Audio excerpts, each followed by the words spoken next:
Y vamos a ver todo lo que hace a la base de la ergonomía, es decir, qué es, para qué sirve, dónde se usa, cuál es la historia de la ergonomía, cuáles son las aplicaciones y fundamentalmente cuál es la historia del trabajo, es decir, cómo se trabajaba antes y cómo se trabaja ahora. Para poder hacer esto, primero tenemos que definir qué es ergonomía. Básicamente es la unión de dos palabras. Una palabra son palabras griegas, una es ergón, que es trabajo, y la otra es nomos, que es ley o norma o conocimiento. La primera definición de ergonomía que aparece en un libro es de un autor polaco en el año 1857, y dice esa definición que la ergonomía es, para empezar, un estudio científico del trabajo y elaborar una concepción de la ciencia del trabajo en tanto que disciplina.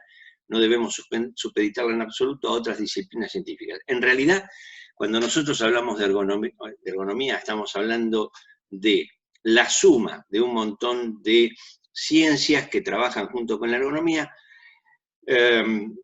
para proteger al trabajador. Lo que a nosotros nos interesa es que el trabajador, cuando ingresa a una planta industrial y está entero, está bien, está saludable, haga su trabajo, haga su labor sin dañarse.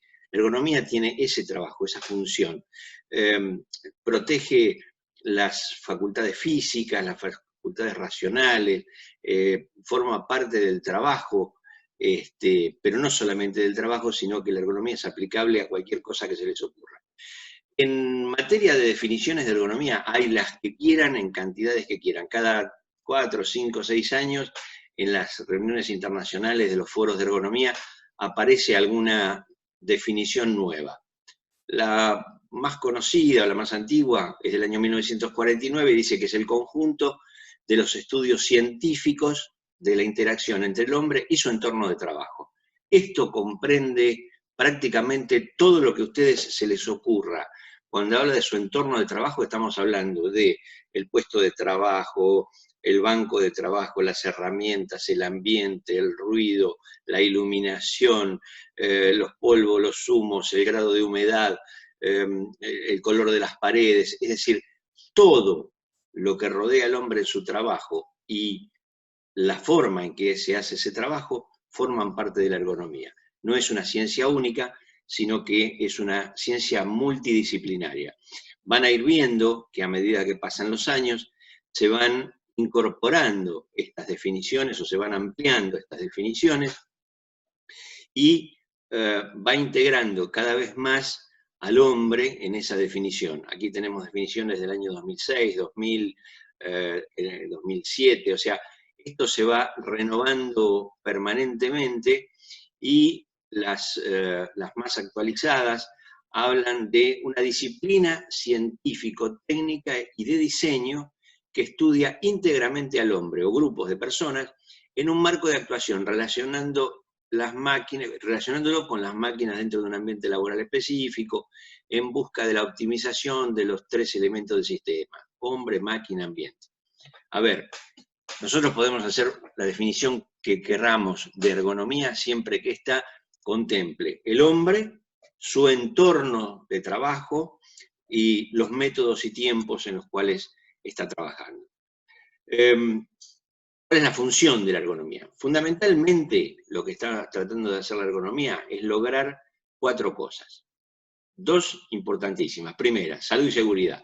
Antiguamente la ergonomía la manejaban los médicos exclusivamente y estaba referida a la salud, casi exclusivamente. Con el tiempo se fue incorporando la ingeniería, con el tiempo se fue incorporando la psicología, la antropología, todo lo que a ustedes se les ocurra, todas las ciencias son válidas para mejorar un puesto de trabajo. Obviamente que esto está totalmente ligado a la seguridad en el trabajo. Cuando un hombre hace su trabajo bien, no se esfuerza, cuando hace los esfuerzos en forma correcta, cuando busca que su condición de trabajo sea saludable y segura, se está logrando un fin ergonómico. La segunda función es la satisfacción en el trabajo, es decir, La ergonomía busca que el hombre haga el trabajo, pero sin dañarse, se sienta parte de ese trabajo, esté satisfecho con su trabajo, forma parte de lo que es la eliminación de los riesgos psicosociales. Luego, desde el punto de vista de la productividad, lo que se busca es productividad y eficacia, o sea, eficiencia en lo que se está haciendo. Y, más moderno, fiabilidad y calidad. Ustedes saben que hoy día las normas o los procesos se evalúan por la calidad del proceso, la trazabilidad, la forma correcta, el medio ambiente, el cuidado del medio ambiente, el cuidado del entorno. Es decir, todas estas cosas hacen a la ergonomía y forman parte de la ergonomía. Las ciencias, hilando un poco más fino, antiguamente la ergonomía estaba basada prácticamente en la medicina del trabajo. Es decir, eran los médicos los que hacían todo ese estudio para mejorar la ergonomía. Con los años se incorporó la antropometría, que es la medición de todas las cosas en función de las personas que lo van a usar. Luego se incorporó la ecología para que la función de trabajo sea correcta, que esté bien hecha, no dañe el ambiente. Se habla de la psicología industrial, es decir, la forma correcta de hacer la tarea, mantener los grupos humanos, mantener la cordialidad entre los grupos, hacer las cosas bien, el color con que se pintan las paredes, poner plantitas, lo que se les ocurra, todo eso mejora la condición de trabajo. Se habla de la fisiología del trabajo, es decir, cuando el hombre está sometido a cargas, a temperatura, a humedad, a calor, a frío, a cómo reacciona el cuerpo humano para no dañarse y cómo se lo cuida. Se habla de la biomecánica, que son los esfuerzos que se hacen en función del trabajo para que no dañen el sistema osteomuscular de la persona. Se habla de la higiene en el trabajo. Cuando hablamos de higiene, cuidado, no estamos hablando de limpieza, estamos hablando de lo que sería la condición del ambiente, o sea, si está limpio, si está iluminado, si hay renovación de aire, si el aire es respirable, si es puro, si no hay peligro de infección. Eso es higiene en el trabajo. Finalmente, la ingeniería es la que ayuda a que todas las cosas que se quieren hacer en función de la mejora se logren a través de un estudio de ingeniería. Desde mejorar una herramienta, un procedimiento, un proceso, un ambiente. Cuando nosotros hacemos un cálculo de ventilación y determinamos que la cantidad de renovaciones no son las suficientes, o que hay humos en el ambiente y tenemos que extraerlos, porque dañan a la persona. Todos esos procesos son procesos de ingeniería y hacen a la ergonomía. En nuestro país, la parte de ergonomía está contemplada en la ley, estaba muy poco contemplada cuando salió en el primer decreto, que era el 4160, luego salió el 351, que tiene algunos párrafos más referidos a la ergonomía, y en los últimos años, a través de resoluciones como la 295, la 49 del año 2014 y la 886 del 2015, se establecieron protocolos de control para poder evaluar los puestos ergonómicamente, y si se detecta algún desvío, poderlos corregir para que no haya un daño a largo plazo. Esto es para un tema, para una clase completa, así que simplemente para que lo sepan, pero que lo tenemos que ver. Luego, la ergonomía se clasifica en 6 o 7 u 8, según quien tome el autor, pero habla de una ergonomía ambiental, por ejemplo, que habla de las condiciones ambientales, la carga visual, es decir, cuánto es el tiempo que una persona tiene que estar mirando una pantalla, un instrumento, un algo, el alumbrado, el ambiente sonoro, la cronoergonomía, es decir, la función de los colores en función del ser humano. Antiguamente los edificios se pintaban todos de color gris y negro para que no se note la mugre.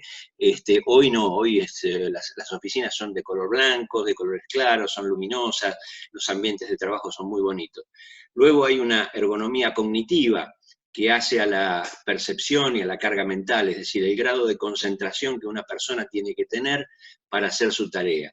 Las interfaces de comunicación, cómo se comunican las personas, el ruido ambiente, los biorritmos, muy importante. Aparece allí en los biorritmos algo que se llama el ritmo circadiano, que nosotros lo vamos a ver en detalle, y habla de ese ritmo circadiano, es la función del rendimiento del cuerpo humano, es decir, cuando nosotros estamos más alerta, cuando podemos hacer nuestro trabajo mejor, cuando tenemos más energía, o cuando es peligroso. Hablamos de ergonomía preventiva a través de la seguridad en el trabajo, la salud y el confort laboral, el esfuerzo y la fatiga muscular, es decir, todo lo que hace al movimiento de cargas, de pesos, de elementos que se tengan que mover. Hay una ergonomía correctiva, que es la evaluación de los puestos de trabajo, la consulta, y el análisis e investigación ergonómica para mejorar los procedimientos de trabajo, así como la enseñanza y formación ergonómica, que es, se le enseña a la gente cómo se levanta un peso, cómo se hace el esfuerzo para no dañarse la espalda o la cintura. Hay una ergonomía de concepción, que es el diseño ergonómico de los productos, de los sistemas, de los entornos, de las herramientas, de las cosas que se van a utilizar. Y hay una ergonomía biométrica, basada en la antropometría y el dimensionado de las cosas. Esto lo vimos en el capítulo de antropometría.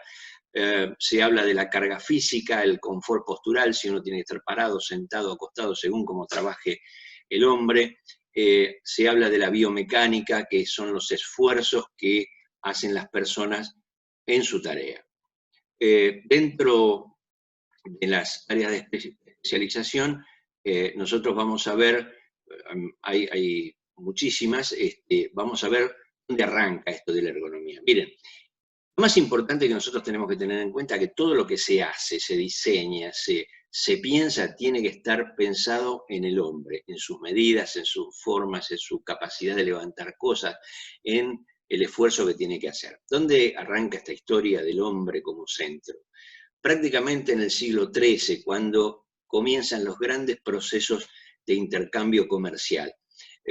Los países de Europa llevaban trigo, por ejemplo, telas, sal, vino a Asia. Entre los países comercializaban entre sí, comercializaban telas, comercializaban estaño, pieles, madera, trigo. Allá por el 1270, el viajante Marco Polo comienza a hacer intercambio comercial con China, la India, Japón, el sudeste asiático.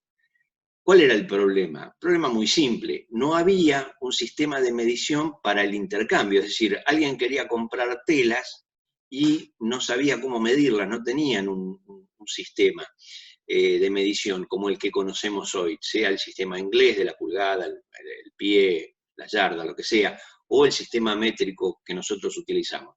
Entonces, había un criterio que era muy simple, que era lo siguiente. Primero, no existía un sistema de medición uniforme para el comercio internacional.